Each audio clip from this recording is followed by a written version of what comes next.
ونستعينه ونستغفره ونعوذ بالله من شرور أنفسنا ومن سيئات أعمالنا من يهده الله فلا مضل له ومن يضلله فلا هادي له ونشهد أن لا إله إلا الله وحده لا شريك له ونشهد أن سيدنا ونبينا وحبيبنا ومولانا محمدا عبده ورسوله أما بعد فأعوذ بالله من الشيطان الرجيم بسم الله الرحمن الرحيم قال الله تبارك وتعالى في القرآن المجيد لتؤمنوا بالله ورسوله وتعزروه وتوقروه وتسبحوه بكرة وأصيلا صدق الله العظيم وصدق رسوله النبي الكريم الأمين إن الله وملائكته يصلون على النبي يا أيها الذين آمنوا صلوا عليه وسلموا تسليما الصلاة والسلام عليك يا سيدي يا رسول الله وعلى آلك وأصحابك يا سيدي يا حبيب الله الصلاة والسلام عليك يا سيدي يا رسول الله وعلى آلك وأصحابك يا سيدي يا نبي الله الصلاة والسلام عليك يا سيدي يا رسول الله وعلى آلك وأصحابك يا سيدي يا خاتم النبيين بندہ پروردگارم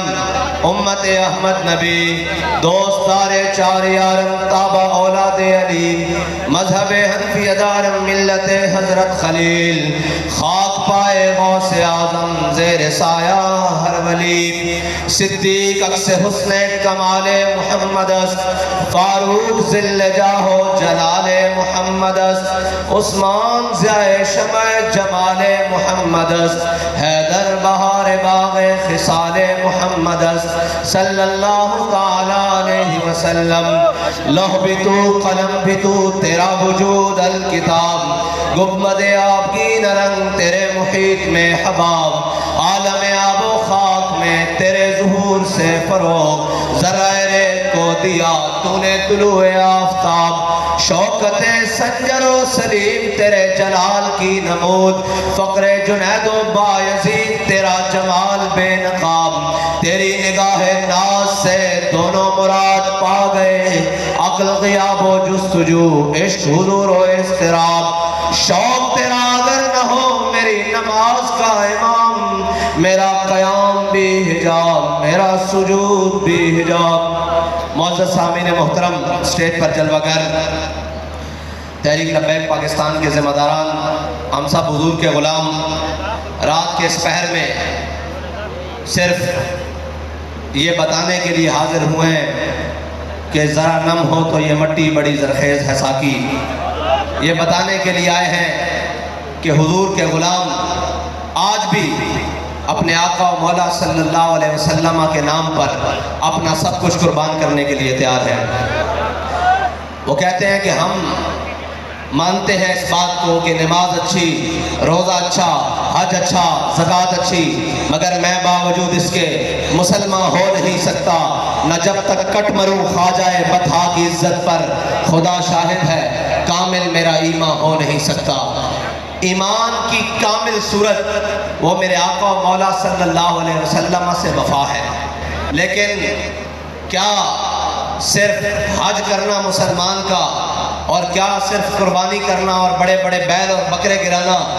اور جناب اونٹ ذبح کرنے سے کیا اسلام مکمل ہو جاتا ہے ہم اعلیٰ حضرت مجدد دین و ملت سے پوچھتے ہیں کہ آپ کیا فرماتے ہیں آپ فرماتے ہیں ہوتے کہاں خلیل و میرا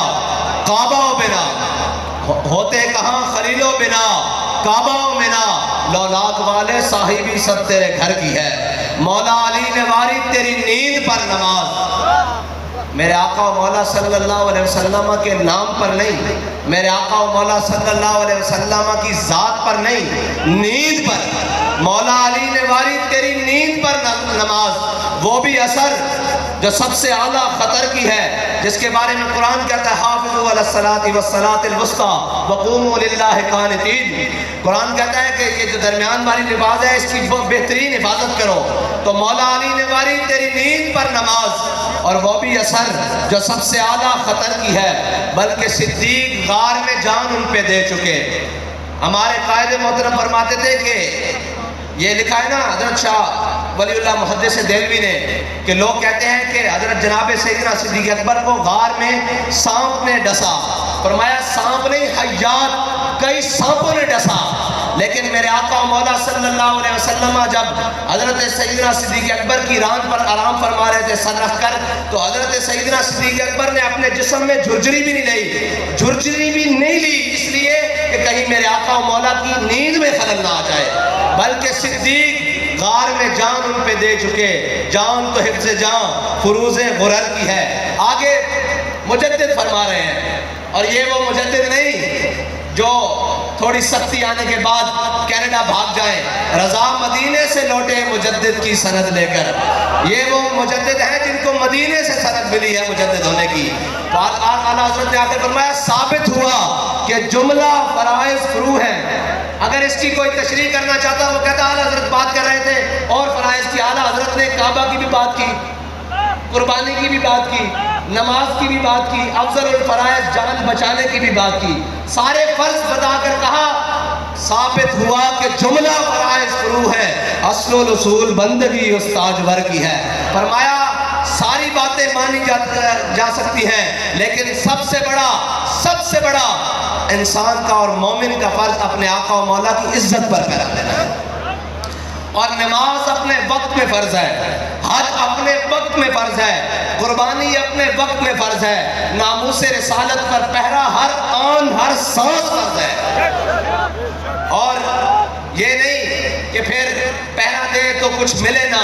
ملتا ہے کیا؟ ایک بار مدینے میں جا کے دیکھ۔ میرے آقا و مولا غزوہ حنین کی طرف چلے تو میرے آقا و مولا صلی اللہ علیہ وسلم نے پہاڑوں کے درمیان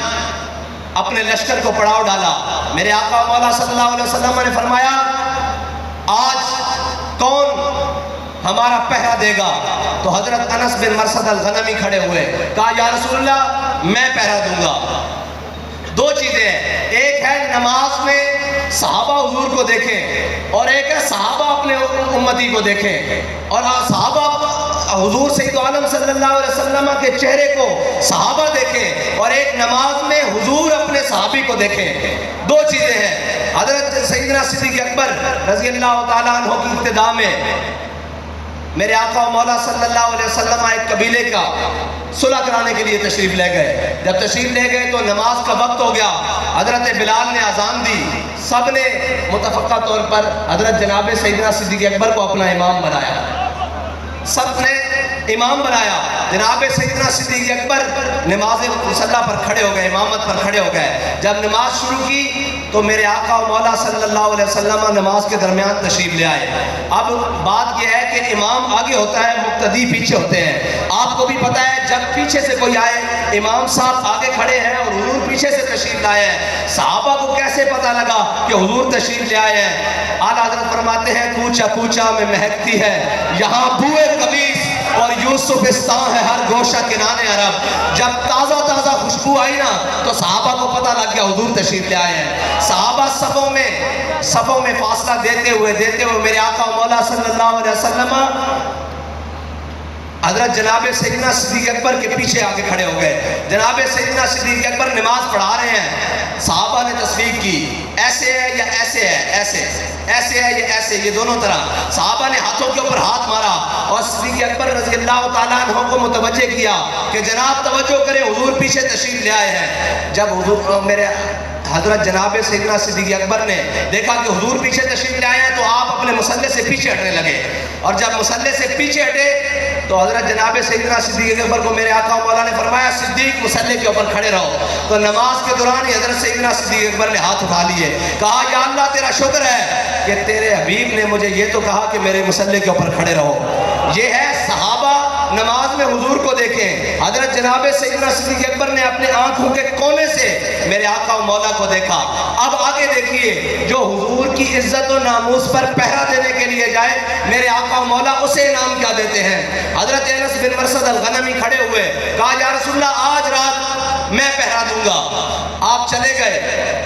رات گزری, میرے آقا و مولا صلی اللہ علیہ وسلم نے فجر کی نماز کی امامت کے لیے ہاتھ باندھے. جب نماز میں کھڑے ہوئے تو صحابہ, اب دیکھیں صحابہ کدھر دیکھ رہے ہیں نماز میں, علماء بیٹھے ہیں نماز میں سجدے کی جگہ دیکھنا ہے, لیکن صحابہ کہہ رہے ہیں ہم نے دیکھا حضور کو, حضور نماز کے دوران جھاڑیوں کو دیکھ رہے ہیں. اور میرے آقا و مولا صلی اللہ علیہ وسلم نماز کے دوران جھاڑیوں کے اندر دیکھ رہے ہیں. نماز ختم ہوئی, اتنی دیر میں حضرت انس بن مرثد الغنمی اپنے گھوڑے پر سوار تشریف لے آئے. میرے آقا و مولا صلی اللہ علیہ وسلم نے پوچھا, اے انس رات سوئے رہے یا پہرا داری کی؟ انہوں نے کہا یا رسول اللہ میں قضائے حاجت کے لیے گھوڑے سے اترا, ورنہ ساری رات گھوڑے پر پہرا دیا. میرے آقا و مولا صلی اللہ علیہ وسلم نے فرمایا, انس بن مرثد الغنمی نے آج رات ہمارا پہرا دے کر اپنے اوپر جنت واجب کر لی ہے.